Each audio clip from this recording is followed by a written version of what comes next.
At 13, my abuelo Severo passed away. By this age, I was well versed in funerals. Most of these were in Mexico, long, drawn-out procession walks from the viewing to the graveyard on dirt roads with religious chorus in the distance. Women in black lace veils hunched over with sandbags of sorrow upon their backs. Men lined the walls, stiff and stoic, internalizing pain as if tied-down straps held their emotions back. You become numb to the sights and sounds of a funeral when you cross its path with frequency. There is an identifiable sound next of kin make, pain so deep and loud that the sounds of tears and mourning bleeds itself into screeching pitches of hysteria. I assumed to mourn, sadness, and tears will only present themselves on a path of a loved one's loss.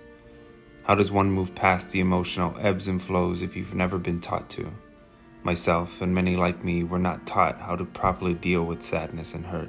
A slight slip off the edge was viewed as weakness.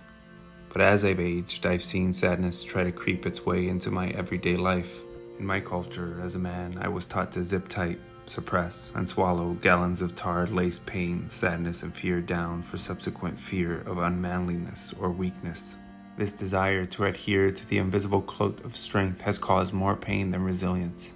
In my late 30s, I have found myself peeling back the onion of generational misguidance towards emotion.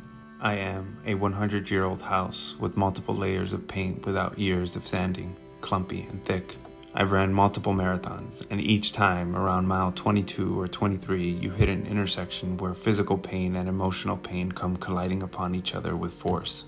In these moments, there is a release of physical pain that plays the part for suppressed internal emotion.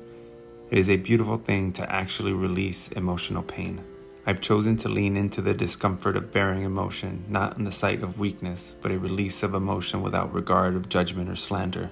I also understand the privilege it is to allow myself the time to work on myself, where so many were not able or encouraged to do so. My stories, my cooking, is the vessel to my healing.